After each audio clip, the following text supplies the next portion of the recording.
이 시간에 우리에게 주시는 하나님의 말씀은 말라기 3장 7절에서부터 15절입니다.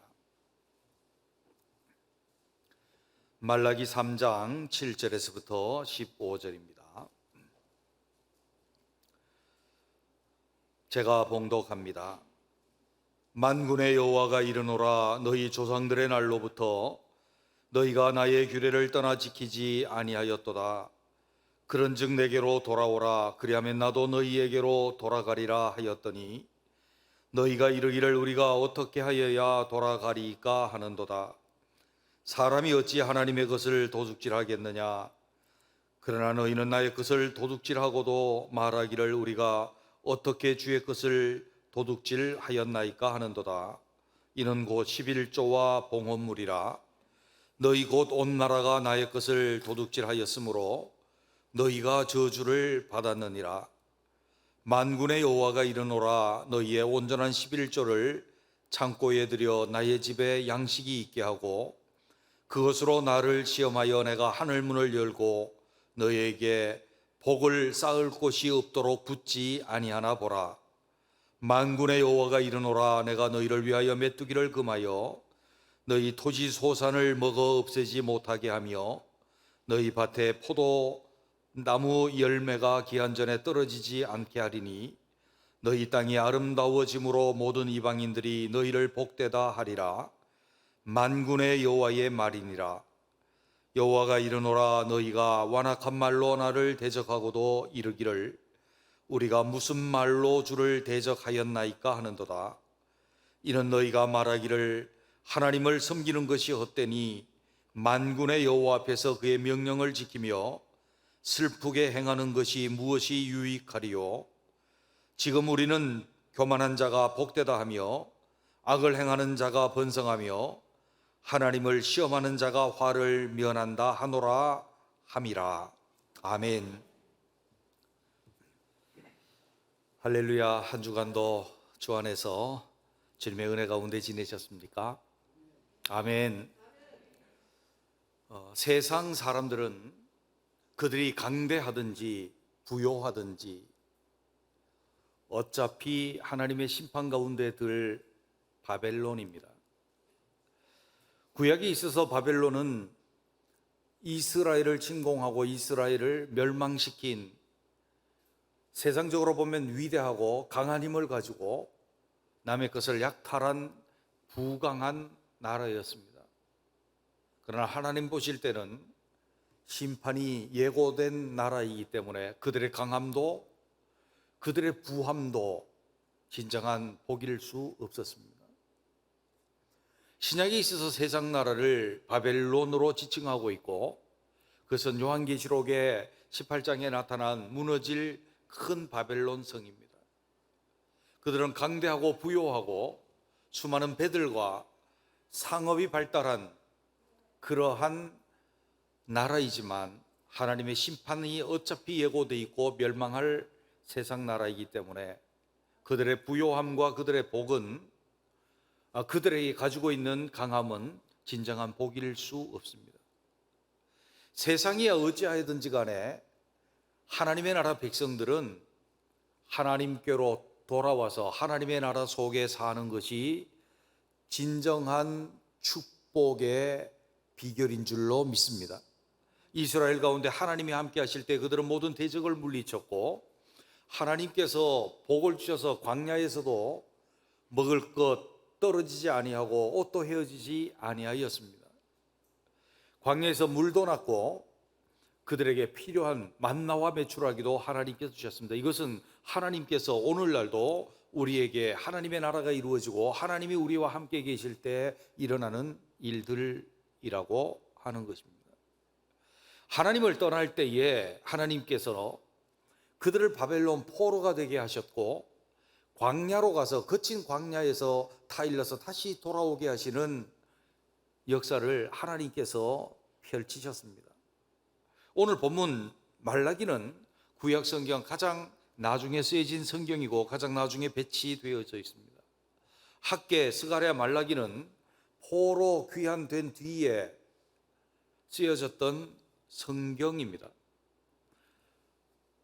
그리고 이들은 특별히 바벨론도 멸망된 뒤에 바사하고 페르시아 때를 역사적 배경으로 합니다.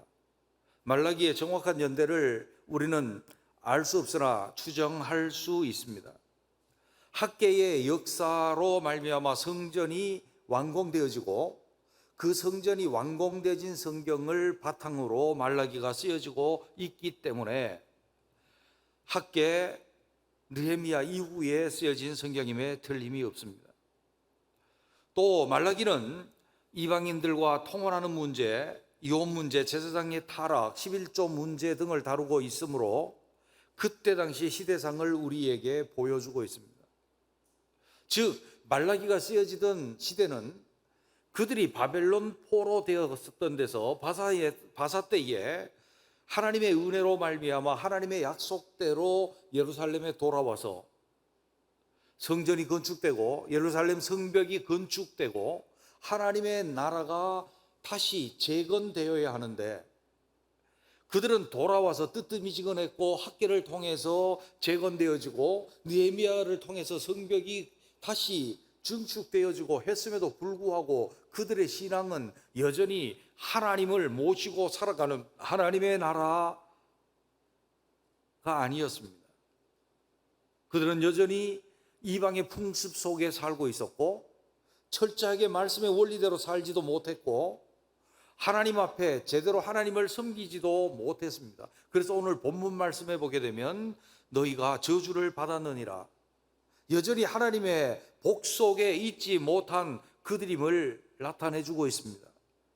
그들은 돌아왔지만 그리고 성전도 다시 재건했고 이전 같지는 않지만 성벽도 다시 수축하였지만 그들은 독립국가의 꿈도 하나님의 나라의 꿈도 갖추지 못하고 오히려 위축되고 허망한 삶을 살고 있었으며 세상과 혼합되어지는 세속화의 길을 걷고 있었던 것이 말라기 때의 사람들의 모습이었습니다.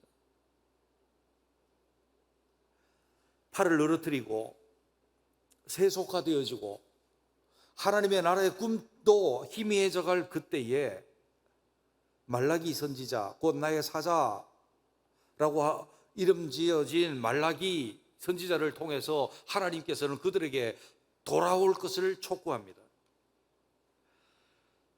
7절에 있는 말씀을 보면 중반절 이후에 보면 그런즉 내게로 돌아오라 그리하면 나도 너희에게로 돌아가리라. 하나님을 모시고 살아가는 하나님의 나라가 이루어지는 것이 진정한 축복일진데 하나님께서는 말라기 선지자를 통해서 이렇게 말합니다. 너희가 내게로 돌아오라. 그럼 나도 너희에게로 돌아가리라. 내가 너희에게 돌아가서 너희 가운데서 내가 너희 하나님 되는 것이 너희에게는 복 중에 복이니라. 할렐루야. 말라기 4장 5절 6절에 보면 보라 여호와의 크고 두려운 날이 이르기 전에 내가 선지자 엘리야를 너희에게 보내리니 그가 아버지의 마음을 자녀에게로 돌이키게 하고 자녀들의 마음을 그들의 아버지에게로 돌이키게 하리라. 돌이키지 아니하면 두렵건대 내가 와서 저주로 그 땅을 칠까 하노라 하시니라. 말라기 선지자 나의 사자라고 하는 것은 3장에서 이렇게 3장 1절에 보면 보라 내가 내 사자를 보내리니 곧 예수 그리스도의 시대의 도래 그리고 하나님 앞으로 돌아옴 그것을 말씀하고 있고 거기서 내가 엘리야를 보내리니 주님이 말씀하신 대로 엘리야가 과연 왔거니와 주의 길을 예비하는 엘리야가 세례 요한이 와서 그 길을 예비하였고 그 엘리야로 온 세례 요한이 회개 세례를 베풀었습니다. 회개 뭡니까? 돌아옴입니다. 마음을 새롭게 해서 주님께로 돌아오는 회개의 마음을 그들에게 주었는데 그게 뭔가 하면 아버지의 마음을 자녀인 하나님의 백성들에게 하나님의 자녀인 백성들의 마음을 아버지께로 돌이켜 회개하는 역사를 주었고 그리스도로 말미암아 그리스도께서 우리의 왕이 되시고 하나님이 우리의 왕이 되시는 하나님의 나라의 복속으로 너희가 돌아오라. 그리스도를 통해서 그리스도의 나라로 돌아오라는 명령을 우리에게 하시면서 그러면 나도 너희에게로 돌아가리라. 할렐루야. 그래서 이스라엘이 진정한 복속으로 들어오도록 주님은 촉구하시고 초청하고 계십니다. 이스라엘이 광야에서든지 아니면 왕국 시대를 살았을 때든지 하나님을 제대로 모시고 하나님이 그들과 함께 있었을 때 그들은 강성하였고 번성하였고 풍성하였고 복을 누렸습니다. 반면에 하나님을 떠날 때 그들은 외적의 침입 가운데서 허덕였고 그들에게는 한자가 들었고 복이 아닌 저주에 시달렸습니다. 우리는 오늘날 그리스도의 나라의 강권적인 은혜 앞에 우리가 하나님께로 돌이켰습니다. 그럼에도 불구하고 우리가 어떤 국면 우리의 삶의 속에서 하나님 앞에서 우리의 팔을 늘어뜨리고 하나님 나라에 대한 소망도 잊어버리고 세속화되어지고 있지는 않습니까? 이 코로나 속에서 하나님 나라의 그 비전을 우리가 놓쳐버리고 거기에 대한 열정과 여호와의 뜨거운 열심, 그것을 우리가 품지 못하고 세상을 따라서 세상적인 생각을 하고 주님의 계시의존적 사고와 계시의존적 판단과 행동을 하는 것이 아니라 세상으로부터 온 생각, 세상으로부터 온 판단, 세상으로부터 온 행동을 하면서 세속화의 길을 걷고 있지는 않습니까? 주님은 우리에게 말씀합니다. 너희가 내게로 돌아오라. 그러면 내가 너희에게로 돌아가리라. 할렐루야. 우리 주님 앞으로 진정 돌아갈 수 있는 우리 모두가 되시기를 주님의 이름으로 축원합니다. 그런데 말라기 시대 때에 하나님 나라에 대한 소망도 희미해지고 그러므로 맥없이 팔을 늘어뜨리고 그리고 세속화의 길을 걷고 있었던 그들에게 돌아와라 라고 주님이 명령하실 때 그들이 물었습니다. 우리가 어떻게 돌아가야 할까요? 오늘 우리는 대답해야 합니다. 어떻게 하나님께로 우리가 돌아갈까요? 그 첫째는 하나님의 주 되심을 인정하는 대로 돌아가야 되는 줄로 믿습니다. 하나님의 주 되심입니다. 7절과 8절에 있는 말씀 이렇게 말씀합니다. 만군의 여호와가 이르노라 너희 조상들의 날로부터 너희가 나의 규례를 떠나 지키지 아니하였도다. 그런즉 내게로 돌아오라. 그러면 나도 너희에게로 돌아가라 가리라 하였더니 너희가 이르기를 우리가 어떻게 하여야 돌아가리까 하는도다. 사람이 어찌 하나님의 것을 도둑질하겠느냐. 그러나 너희는 나의 것을 도둑질하고도 말하기를 우리가 어떻게 주의 것을 도둑질하였나이까 하는도다. 이는 곧 11조와 봉헌물이라. 아멘. 너희 조상 때부터 너희가 내 규례를 지키지 않았다.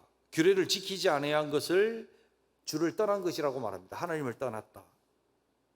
그래서 규례를 지키지 않은 데서 너희가 돌아와라. 주님이 그렇게 말씀했더니 우리가 어떻게 주님께로 돌아가야 됩니까? 그러면 당연히 규례를 지키는 대로 돌아와야 된다라고 주님이 그렇게 말씀하실 것 같은데 주님께서 이렇게 말씀합니다. 너희가 어떻게 나의 것을 도적질하고도 우리가 어떻게 하나님 것 도적질했습니까? 우리 도적질 안 했습니다 라고 그렇게 대답하는도다. 이는 11조와 각종 헌물이라. 11조 하지 아니하고 각종 헌물을 하지 아니하였다. 이것이 도둑질이다.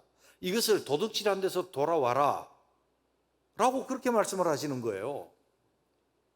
아니 규례를 지키지 않아서 나를 떠났다면 규례를 지키는 대로 돌아와야 된다. 근데 규례를 지키기 전에 하나 해야 될 것이 있는데 너희가 돌이켜야 될 것이 있다. 그게 뭐냐 하면 11조를 도적질하고 하나님께 당연히 드려야 될 각종 헌물들을 도적질한 것이다 라고 말씀을 합니다. 이해가 잘 되지 않죠? 하나님은 이렇게 물질만 밝히시는 형이학적인 분인가? 세상 사람들, 세상의 탐욕 속에서 하나님을 떠나 있는 사람들은 말합니다. 교회가 11조 왜 내라 그러느냐? 교회가 물질만 밝히는 것 아니냐, 탐욕한다, 11조 받아갖고 목사가 다 쓴다, 알지 못하는 사람들의 특징이죠. 11조가 무엇입니까? 무엇이길래 규례를 지키지 않아야 했는데 규례 지키는 대로 돌아오기 전에 11조 문제를 하나님께서 거론합니까?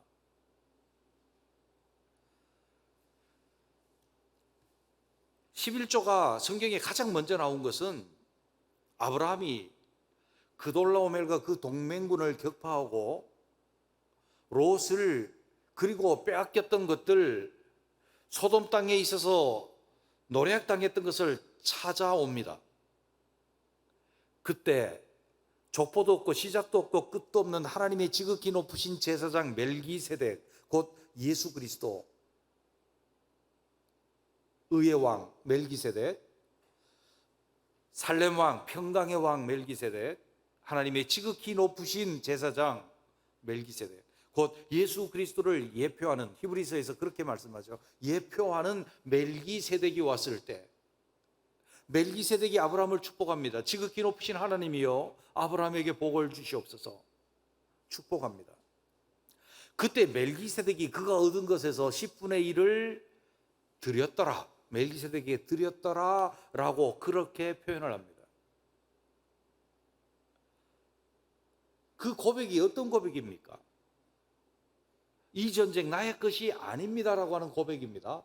그래서 내가 실 한 톨이라도 소돔왕 네게 네가 빼앗겼던 걸 찾은 건 너에게 다 돌려줄 것이다. 내가 너로 말미암아 치부하였던 소리 듣지 않겠다. 왜냐하면 이 전쟁은 하나님께 속한 것이고 이 전쟁의 승리는 하나님이시고 나의 이 전쟁을 하게 하신 주인은 하나님이십니다 라고 하는 고백으로 지극히 높으신 하나님의 제사장께 11조를 드렸습니다. 그 고백은 하나님은 나의 주인이십니다, 내 삶의 주인이십니다 라고 하는 고백이었습니다. 두 번째, 성경에서 나오는 11조는 야곱이 그 형의 얼굴을 피하여서 라반의 집으로 도망하려고 할 때에 그가 베델에서 서원을 합니다. 창세기 28장 21절에서 22절에 보면 내가 평안히 아버지 집으로 돌아오게 하시면 여호와께서 나의 하나님이 되실 것이요 내가 기둥으로 세운 이 돌이 하나님의 집이 될 것이요 하나님께서 내게 주신 모든 것에서 10분의 1을 내가 반드시 하나님께 드리겠나이다 하였더라. 그의 삶의 혈혈 단신으로 그가 떠나는데 하나님이 만나셔서 내가 너와 함께하고 돌아오기까지 함께하고 내게 복을 줄 것이다 약속했습니다. 그 약속 앞에 그가 서원합니다. 하나님께서 그렇게 해주시면 하나님이 내 하나님이 될 것입니다. 하나님이 내 하나님의 증거로서 여기에 이 베델에 세운 돌은 하나님의 전이 될 것이고 그 기둥이 될 것입니다. 그리고 내가 얻은 것에서 10분의 1을 하나님께 드리겠습니다. 하나님이 내 하나님, 곧 하나님이 나의 주이신 증거로서, 내 주인이신 것의 증거로서 10분의 1을 하나님께 드린 것입니다. 11조를 드리는 11조의 의미는 단순히 돈이 아닙니다. 하나님이 내 주인이십니다 라고 하는 고백입니다. 내 인생의 주인이시며 내가 행하는 일의 주인이시며 내 전쟁의 주인이십니다 라고 하는 것입니다. 신약에 오면 악한 포도원의 농부의 비유가 나옵니다. 포도원 주인이 포도원을 잘 만들고 농부들에게 세를 주고 타국으로 떠납니다. 그리고 포도 농사가 잘 되고 추수할 때가 돼서 세를 받으려고 주인을 보냅니다. 종들을 보냅니다. 세를 달라고 했더니 그들이 세 주기가 아까웠습니다. 그래서 그들을 돌로 치고 박해했습니다. 더러는 죽였습니다. 주인이 내 아들을 보내자, 이는 내 아들이니 그들이 공경하리라 라고 생각하면서 그 아들을 악한 포도원 농부들에게 보냈습니다. 뭐를 하려고요? 세를 받으려고 보냈습니다. 그랬더니 악한 농부들이 말합니다. 이는 상속자라. 이를 죽여버리자. 그리고 자기가 포도원의 주인이 되자라고 했다는 겁니다. 이 비유가 무슨 비유입니까? 하나님께서 하나님의 나라 백성들 그 터전을 마련해 주셨습니다. 이스라엘을 마련해 주었고 그 땅도 마련해 주었고 그 나라도 마련해 주었습니다. 근데 하나님께서 때가 돼서 11조를 받기를 원하십니다. 그것은 단순히 돈이 아니었습니다. 하나님 주인 되심을 선지자들을 통해서 하나님께로 돌아오라고 외치고 또 외쳤습니다. 세를 받는다라고 하는 것, 고대에 있어서 세는 주인에게 10분의 1을 바쳤습니다. 이것은 너무나도 명확한 사실인데, 주님이 이 비유를 쓴 것은 세를 10분의 1을 11조를 받으려고 보낸 겁니다. 그런데 실제적으로 11조 내라고 하지 않았거든요. 하나님께로 돌아와라. 하나님의 주인 되심으로 돌아와라. 하나님의 하나님 되심으로 돌아와라. 선지자들이 그렇게 선포했는데 그들이 하나님의 주인 되심을 인정하지 아니하고 선지자들을 박해하고 돌로 치고 더러는 죽였습니다. 그래서 하나님께서 내 아들을 보내리라. 내 아들이니 공경하리라 하고 예수님을 보냈습니다. 악한 농부들은 저를 죽여버리자. 저는 상속자다. 죽여버리자. 하나님의 주인됨을 인정하지 아니하고 자기가 주인 되려고 했던 것이죠. 이것이 11조의 개념입니다. 우리가 11조로 드리는 형식적인 이 행위들은 하나님이 내 주인이십니다. 하나님이 나의 하나님이라고 하는 고백이요. 신앙의 결과물인 것입니다. 이스라엘 사람들이 이렇게 말했습니다. 우리가 어떻게 하나님께로 돌아갈까요?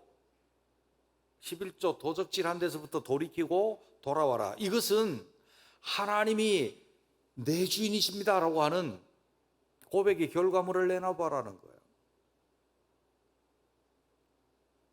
그리고 나서 내 규례를 지킬 수 있을 것이라는 거죠.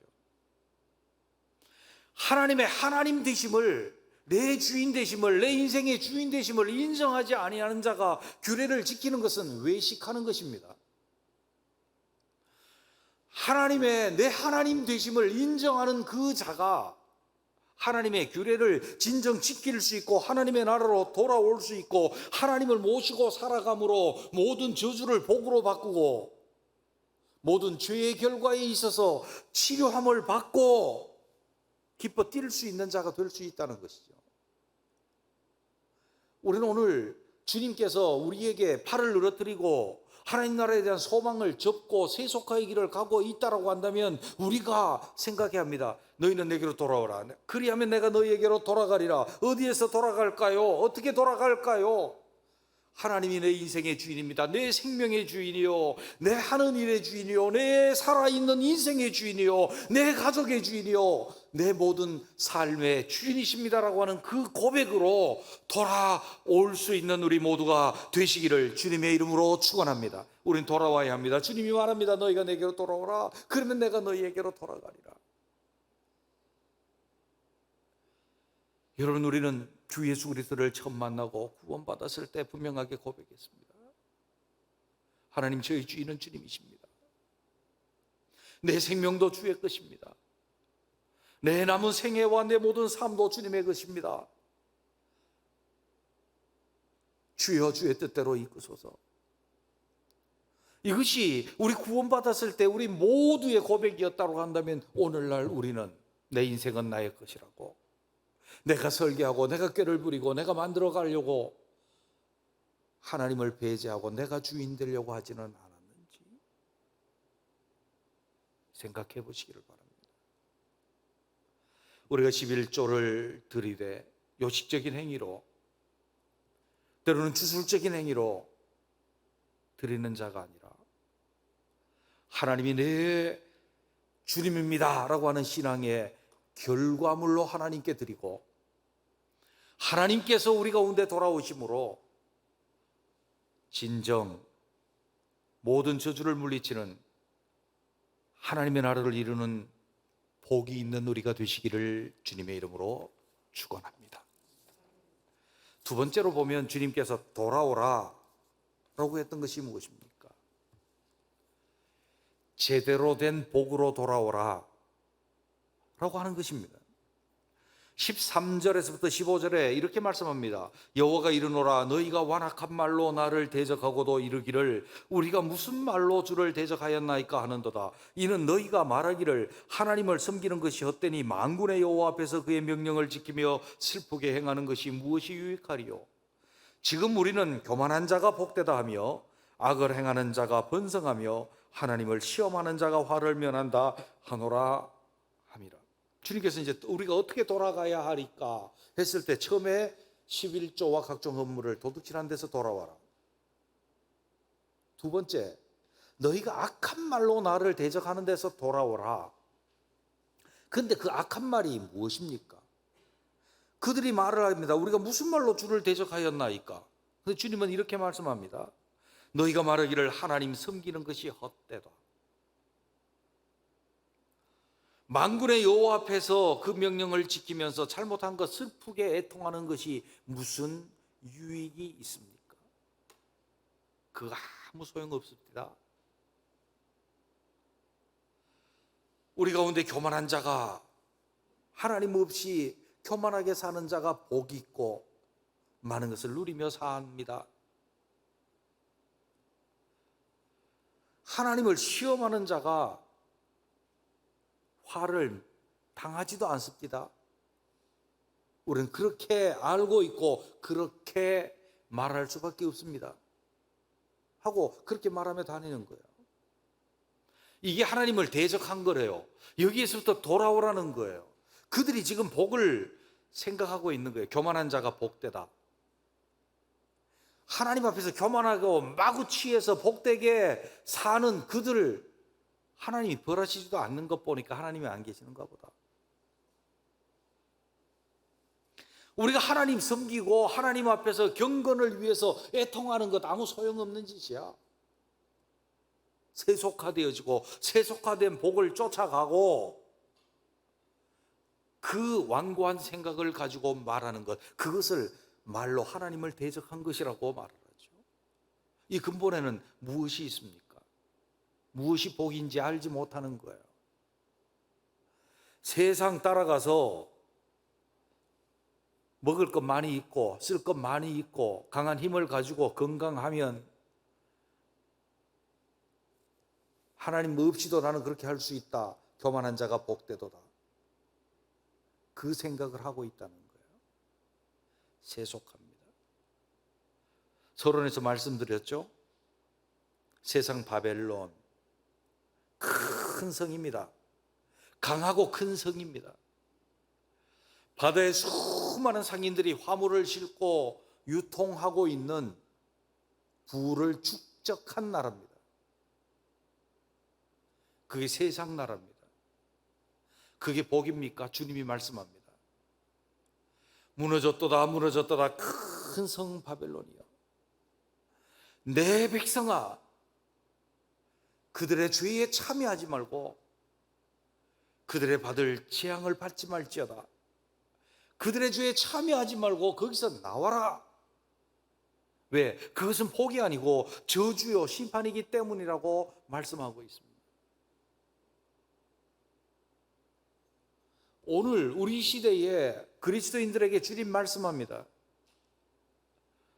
바벨론 그들의 생각, 교만한 것이, 교만한 자가 복이 있도다. 하나님 없이도 복을 받고 강대한 큰 성을 이루고 수많은 상인들을 통해서 번영을 이루고 있는 바벨론, 그들이 복이 있다 하지 말라는 거예요. 거기에서 그 자리에서 돌아오라는 거예요. 그들이 하나님의 벌을 면한다라고 하나님을 대적하는 데서 돌아오라는 거예요. 그들의 심판은 예고되어져 있다는 거예요. 우리가 경건하게 하나님의 규례를 지키고 겸손히 하나님을 섬기고 하나님 앞에 하나님 경외함으로 잘못된 것에 대해서 애통하고 슬피 다니는 이것은 유익한 것임을 알아야 된다는 거예요. 다시 돌아갑니다. 앞쪽으로 돌아갑니다. 주님이 말씀합니다. 진정한 너희 복이 어디 있느냐?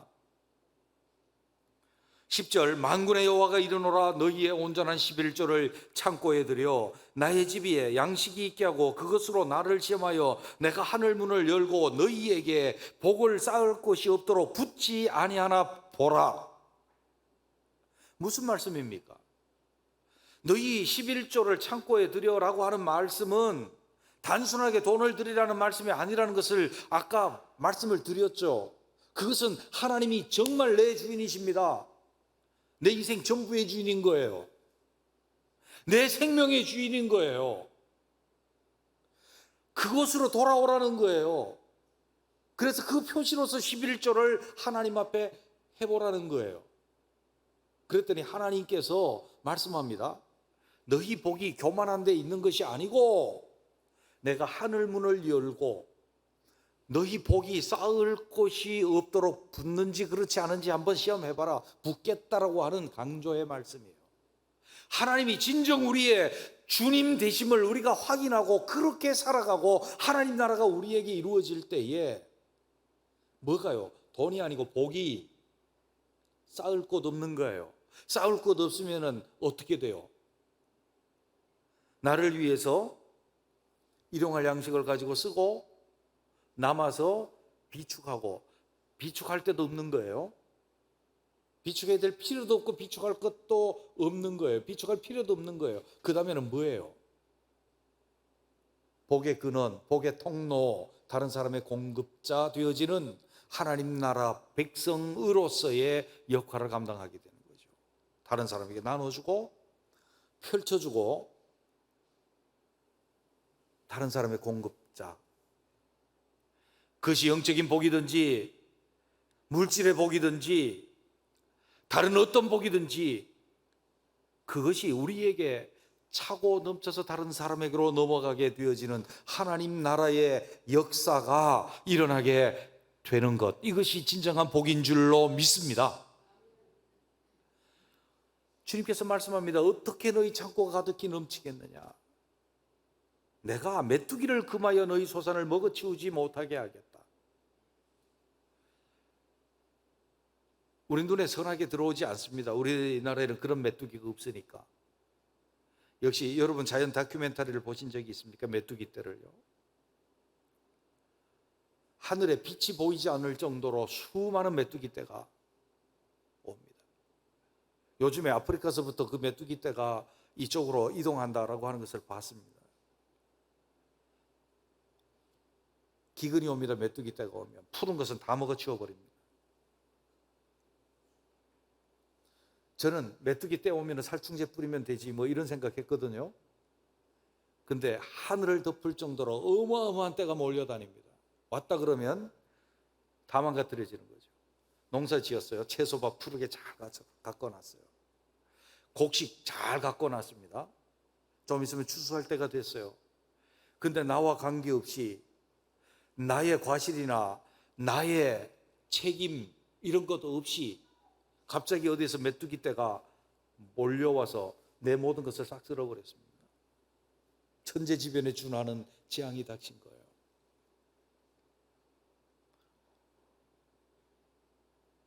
망한 거죠. 망한 거예요. 내가 수고하고 땀 흘리고 아침에 일찍 일어나고 저녁에 늦게 누우며 수고의 떡을 먹은 것이 헛된 일이 되어버린 거예요. 그런데 하나님께서 그 메뚜기 떼를 금해서 네 소산을 먹지 못하게 하리라. 그러니 내 마음속으로 경영하고 손으로 수고한 것을 너희가 먹을 것이라, 거둘 것이라. 이것이 형통이요 복인 겁니다. 뿐만 아니라 포도 열매가 기한 전에 떨어지지 않게 하며, 포도가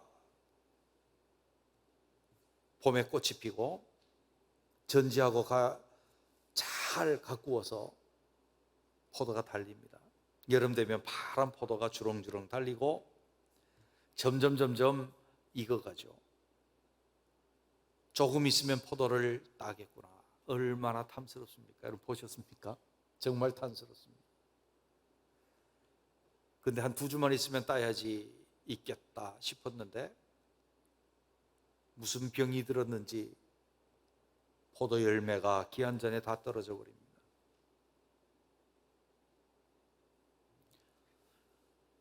기대하고 소망했던 것들 무슨 연유인지 다 무너지는 것이죠. 이게 저주라고 한다면 하나님의 복은 우리가 기대했던 열매들, 그것이 사업이든 직장이든 내 사역의 열매든 아니면 우리의 자녀들이 맺혀져야 될 열매들이든지 간에 그것이 떨어지지 않게 보호하셔서 결실한 대로 거둘 수 있도록 하시는 것이 하나님의 복입니다. 그 복이 어디로부터 온다는 것입니까? 하나님의 내 주인 되심, 하나님이 내 하나님 되심으로 돌아오는데 그 복이 있는 것이지, 하나님을 떠나서 하나님 필요 없다라고, 하나님 섬기는 게 무슨 소용이 있냐고 교만한 자가 복이 있도다고, 세상 사람들이 복이 있고 바벨론이 복이 있다고 그렇게 악한 말로 대적하는 데서부터 돌아오라고 주님은 그렇게 말씀하고 있습니다. 하나님을 대적하고 교만하면 포도나무의 결실의 목전까지 갈 수 있습니다. 그러나 기한전에 떨어질,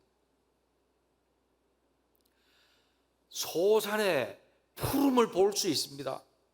그러나 메뚜기가 먹을 수 있습니다. 아니요, 그것을 거두고 바벨론의 풍요를 누린다 할지라도 그것은 결국 하나님의 심판 가운데 떨어질 것입니다.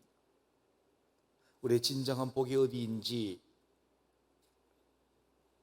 우리의 교만한 데서, 세상의 복을 향하고 세속을 향하던 데서 우리의 복이 하나님께 있습니다 라고 하는 대로 돌아올 수 있는 우리 모두가 되시기를 주님의 이름으로 축원합니다. 그렇게 돌아올 때 하나님이 우리에게 돌아오시겠다고 말합니다. 사실 말라기 때의 이스라엘은 얻어맞고 상처밖에 없는 그런 모습입니다. 그런즉 소망도 놓쳐버리고 팔을 누르뜨리고 세속화되어지고 있는 자들이었습니다. 그런데 주님이 돌아오시면 4장 2절에 보면 내 이름을 경외하는 너희에게는 공의로운 해가 떠올라서 치료하는 광선을 비추리니 너희가 나가서 외양간에서 나온 송아지같이 뛰리라. 아멘. 진정한 하나님의 백성으로 돌아오고 하나님이 그들의 하나님으로 돌아오시면 그들의 죄악으로 말미암은 모든 상처와 저주에서 치료함을 받으며 하나님의 진정한 은혜와 진정한 생명과 축복 속에 있으므로 외양간에서 나온 송아지가 뛰듯이 그 영혼이 새롭고 새 힘을 얻고 기쁨으로 뛸 수 있게 될 줄로 믿습니다. 기도드립니다.